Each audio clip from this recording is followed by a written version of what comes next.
A Second Republic lawmaker and northern elder statesman, Dr. Junaid Mohammed, has said that President Muhammadu Buhari's arrogance in sticking to his disastrous appointment and failing to bend to public opinion will have a serious implications for the security and economic situations of the country.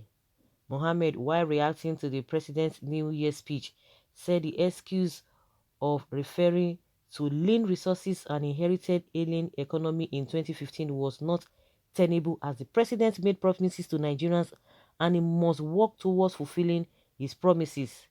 Speaking with Sahara reporters, the lawmaker noted that being stubborn in an elected environment is not good enough for the country and the president could not justify sticking to his appointment in the face of deteriorating security situation.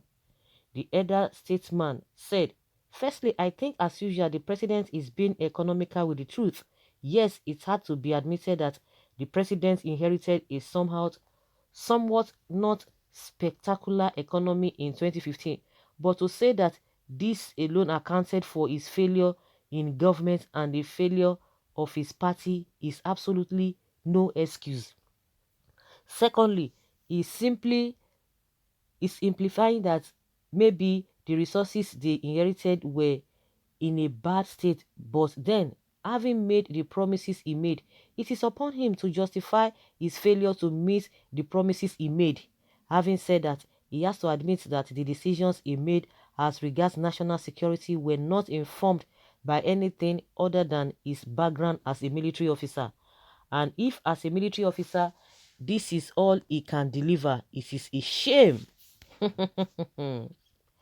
As regards the service chiefs, since those appointments have turned out to be disastrous for the fight against insurgency and the emergence of banditry in the northwest and the Boko Haram terrorists, he has not been sincere with the Nigerian people. Every time the issue comes up, the only thing he says is no. Being stubborn in a democracy is not good enough, and his arrogance has serious implications for the public good and brings us to the position we find ourselves today. The first challenge is security, second economy, and others follow. President Buhari on Friday morning acknowledged that some Nigerians were not satisfied with the performance of his government, arguing that Nigeria should consider the situation he inherited in 2015 and juxtapose it with the president's. I am aware that for some of our compatriots, the progress we have registered since the inception of this administration is not nearly as fast or as sufficient as they would wish. I do not begrudge them their views insofar as they signify a wish in which all we share for only the very best for our country.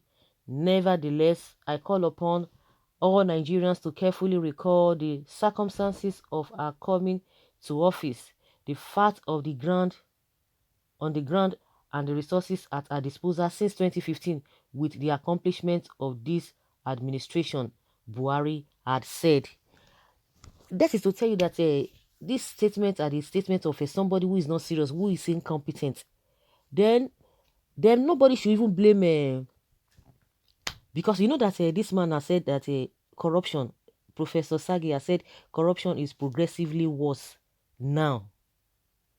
Now, not that they just came into office 2-3 months ago, not that they just came into office a year ago, 6 years down the line, and the man can be telling us. So 6 years is not enough for somebody who knows what he wants to do, who has what it takes to move a nation forward. 6 years is not enough for us to begin to see some traces.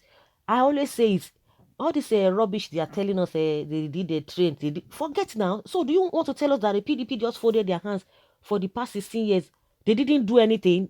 They will still come out and analyze. Go and ask Eren Omokri. They will still come out and give excuses. They have done this, they have done that. In all of these things that you guys are always claiming that you have done, at the end of the day, where have all of those things brought us? Still failure. And you are telling us that you have done this, and some people will go and show us some train. What are we talking about? Are we supposed to be crawling? So my own point of view is that if he's going to be complaining that it is of the problem he met on ground, that is why he cannot move, he cannot do the right thing. then the so-called PDP too, they will have something to justify that yes, the time of the time of military too did not allow them to do a lot of things. They still have excuses. They will still tell you that they have excuses and this and this and that. The same Buhari still told us when he overthrew Shagari that corruption and everything, things were not going fine. That was what he did. He's always giving excuses, but now you are there, 6 years down the line, you are still telling us a PDP did this, what you inherited. Of course, every government must inherit one problem. You must inherit one problem.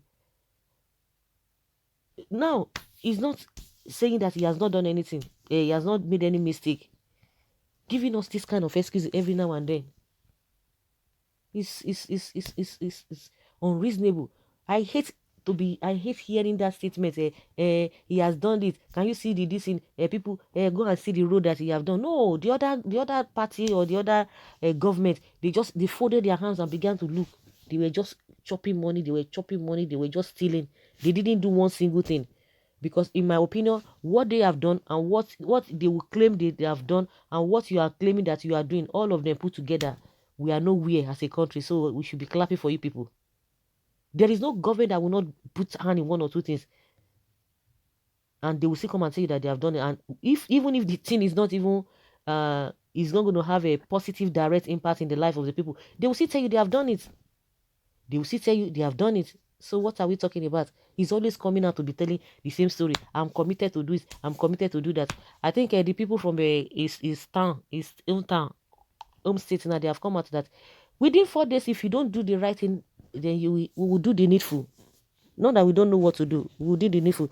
If they are going to do it, it's their own cup of tea. If they do it, now them soko, now them sabi, now them sabi.